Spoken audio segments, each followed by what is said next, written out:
इन 5 बातों के आधार पर करें सच्चे और झूठे दोस्त में अंतर। दोस्ती का सबसे मुख्य नियम ही ये है कि उसमें सच्चाई हो।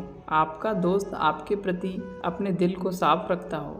यदि दोस्ती में थोड़ी भी चतुराई है या कोई नकारात्मक भाव है तो ऐसे दोस्त पर आप विश्वास नहीं कर सकते, क्योंकि आपके साथ किसी भी वक्त विश्वासघात हो सकता है। हमारे आसपास बहुत सारे दोस्त होते हैं और ये हमारी ऊर्जा को प्रभावित भी करते हैं। इसलिए बहुत ज़रूरी है कि हमारे दोस्त सच्चे एवं अच्छे हों, क्योंकि यदि ऐसा नहीं है तो हम हमेशा परेशान ही रहेंगे।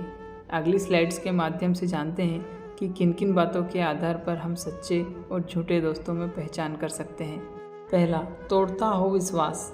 यदि आप अपने दोस्त पर विश्वास करके कोई बात बताते हैं और वो ये बात आपकी अनुपस्थिति में किसी और को बता दे और सवाल पूछने पर आपको ठीक से जवाब ना दे, तो ऐसे दोस्त पर आपको विश्वास नहीं करना चाहिए, क्योंकि आगे चलकर यदि आप उनको मौका देंगे तो आप ही के साथ विश्वासघात होगा। दूसरा, खुली किताब होना।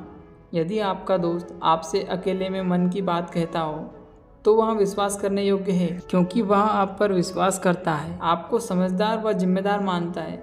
ऐसे दोस्त को अपना समय देने, उनकी बात को सुनने समझने एवं अपनी बात को कहने से दोस्ती का यह रिश्ता मजबूत ही होता है। तीसरा, बहानेबाजी करना।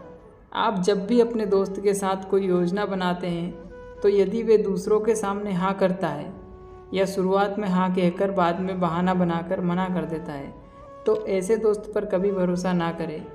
ऐसे दोस्त जीवन के किसी भी मोड़ पर आपको मझधार में अकेला छोड़ सकते हैं।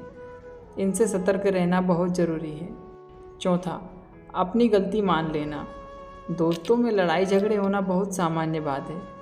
वो दोस्ती ही क्या जिसमें कभी कोई छोटी मोटी नोकझोंक ना हुई हो, लेकिन बात के बढ़ जाने पर यदि आपका दोस्त अपनी गलती ना होने पर भी गलती को मान ले तो समझ जाइए वो आपका सच्चा दोस्त है और वो आपके इस रिश्ते को बचाने के लिए किसी भी हद तक जा सकता है। पांचवा, तुलना करना। यदि बात बात में आपका दोस्त खुद की और आपकी तुलना करके आपको नीचे दिखाता हो, तब तो ऐसे दोस्तों से दूर रहने में ही भलाई है, क्योंकि ऐसे दोस्त कभी स्वीकार ही नहीं करते कि उन्होंने आपके साथ कभी ऐसा किया भी है। वे इसे मजाक कहकर आगे बढ़ जाएंगे, लेकिन आप बार बार दुखी होंगे।